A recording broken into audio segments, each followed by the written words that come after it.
بسند معتبر منقول ہے کہ جب حشام بن عبد الملک حضرت امام محمد باقر علیہ السلام کو اپنے ہمراہ لے گیا، عیسائیوں کے ایک بہت بڑے عالم نے جو اس وقت شام میں تھا حضرت سے چند سوالات کیے اور جوابات سن کر مسلمان ہو گیا۔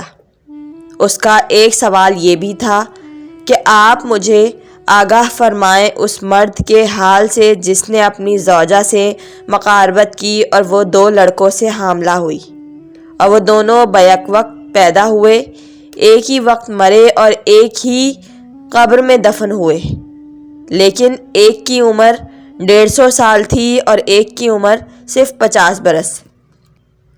حضرت نے فرمایا یہ دونوں بھائی عزیر و عذرا تھے جو ایک ساعت میں پیدا ہوئے۔ جب 30 سال ان کی عمریں ہوئیں تو خدا نے حضرت عزیر علیہ السلام کو 100 سال تک کے لیے مردہ کر دیا۔ جب ان کو زندہ کیا 20 سال عذرا کے ساتھ زندہ رہے اور پھر دونوں ایک ہی وقت رحمت الہی سے واصل ہوئے۔ عزیر کی مدت زندگانی 50 سال تھی اور عذرا کی 150 سال۔ بسند معتبر منقول ہے کہ ابن کوا نے حضرت امیر المومنین علیہ السلام کی خدمت میں عرض کی کہ لوگ آپ سے روایت کرتے ہیں کہ آپ نے فرمایا ہے کہ ایک لڑکا ایسا گزرا ہے جو اپنے باپ سے بظاہر عمر میں بہت بڑا تھا، حالانکہ میری عقل اس کو قبول نہیں کرتی۔ حضرت نے فرمایا کہ جب عزیر اپنے گھر سے نکلے تو ان کی زوجہ حاملہ تھی اور اسی وقت ان کے لڑکا پیدا ہوا۔ اس وقت حضرت کی عمر 50 سال کی تھی۔ خدا نے ان کی روح قبض کر لی۔ جب وہ 100 سال کے بعد زندہ ہوئے تو خدا نے ان کو اسی حیت و حالت میں زندہ کیا جیسا کہ 50 سال کی عمر میں تھے۔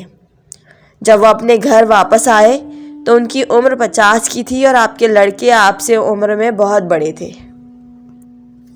بسند معتبر حضرت صادق علیہ السلام سے منقول ہے کہ حق تعالیٰ نے ایک پیغمبر بنی اسرائیل پر مبعوث فرمایا جس کو ارمیہ علیہ السلام کہتے ہیں۔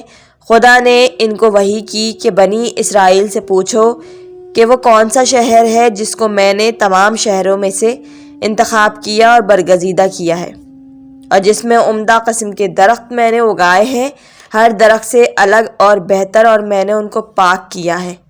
وہ شہر پھر گندا اور خراب ہو گیا اور عمدہ پھل والے درختوں کے بجائے اس شہر میں درختان خرنوب پیدا ہو گئے۔ جب حضرت ارمیہ علیہ السلام نے بنی اسرائیل سے یہ بات پوچھی وہ ہنسنے اور آپ کا مذاق اڑانے لگے۔ حضرت نے خدا سے ان کی شکایت کی۔ خدا نے وحی فرمائی کہ ان سے کہو کہ وہ شہر بیت المقدس ہے اور وہ درخت بنی اسرائیل ہیں جن سے ہر بادشاہ کا تسلط میں نے برطرف کر رکھا تھا۔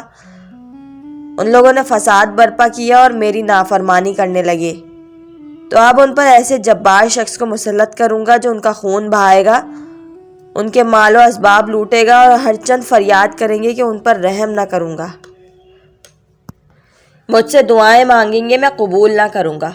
100 سال تک ان کا یہی حال رہے گا، پھر 100 سال کے بعد ان کو آباد کروں گا۔ جب یہ پیشن گوئی حضرت ارمیہ علیہ السلام نے بنی اسرائیل سے بیان کی، ان کے علماء رونے اور چلانے لگے، یا رسول خدا، ہمارا اس میں کیا گناہ ہے؟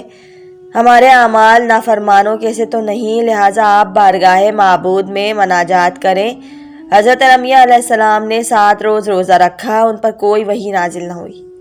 پھر دوبارہ 7 روز روزے رکھے، اس کے بعد پھر 7 روز روزے رکھے، تو 21ویں روز ان پر وحی نازل ہوئی کہ اس ارادے سے باز آ جاؤ، کیا تم چاہتے ہو کہ اس امر میں تم سے شفاعت کروں؟ میری حتمی حکم سے تعلق رکھتا ہے، اگر دوبارہ اس بارے میں تم نے کچھ کہا تو تمہارا چہرہ پست کی جانب پھیر دوں گا۔